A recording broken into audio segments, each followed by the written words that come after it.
Versteckt zwischen Bäumen erhebt sich nahe dem kleinen Ort Liebenstein in Bayern die Burgruine Liebenstein auf einem Granitfels, ein stiller Zeuge aus der Zeit der Ritter und Burgen. In diesem Video Rundgang und Drohnenflug durch die Ruine, die keine große Geschichte schrieb, aber mit liebevoll restaurierten Grundmauern ein sehr schönes und sehenswertes Beispiel für einen Adelssitz des Mittelalters ist. Einst ein stolzer Wehrbau, heute ein stiller Zeuge längst vergangener Zeiten.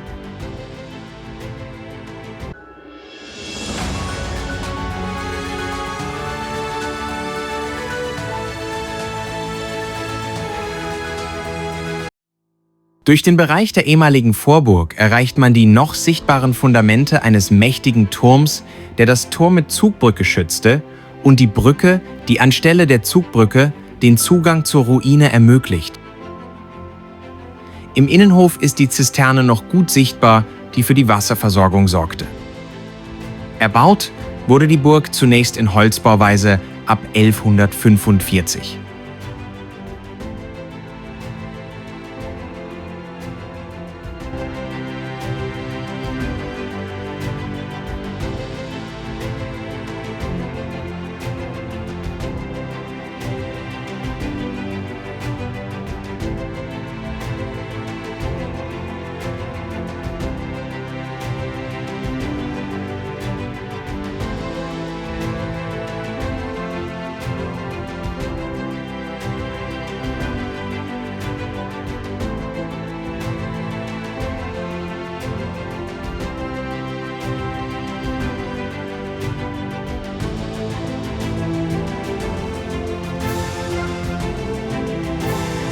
Unterhalb der Burg lag ein zugehöriger Hof, der Schweihof, mit einem künstlichen Mühlteich. Die Burg soll zudem einen Zugang zu Wasser von einem nahegelegenen Brunnen mittels einer Leitung aus ausgehöhlten Baumstämmen verfügt haben.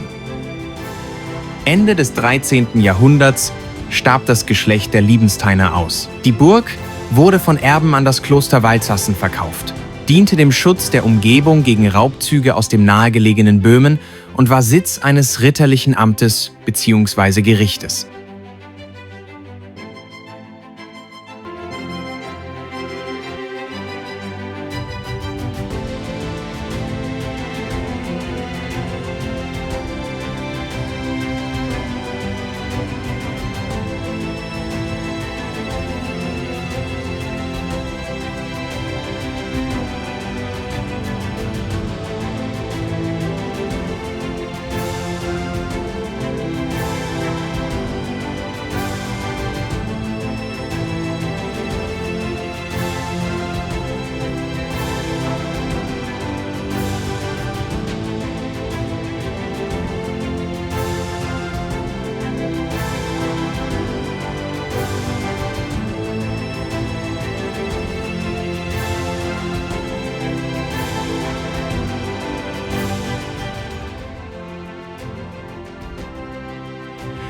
Zu Beginn des Dreißigjährigen Krieges hatte die Entwicklung der Wehrtechnik die kleine Anlage obsolet gemacht. Sie wurde weder als befestigter Platz noch als Stützpunkt genutzt.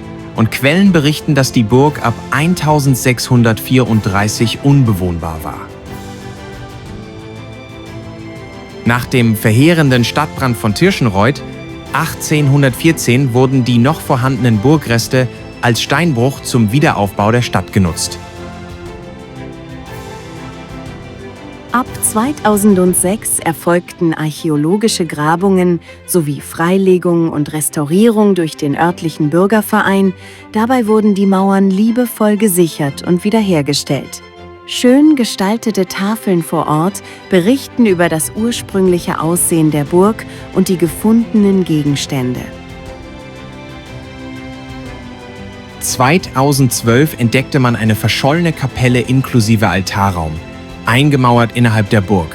Die Einmauerung könnte mit den Konfessionswechseln zusammenhängen, die von der Obrigkeit den Bewohnern der Umgebung auferlegt wurden und zu einiger Unruhe in der Gegend führten.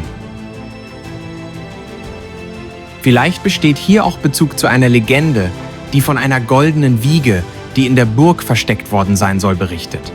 Das Versteck soll eine Felsenlücke unterhalb der Burg sein. Manche sprechen auch von einer goldenen Kutsche. Auch soll der Teufel beteiligt gewesen sein. Gefunden wurde auf der Ruine jedoch weder Wiege noch Kutsche.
Vielen Dank fürs Zusehen und bis bald auf diesem Kanal.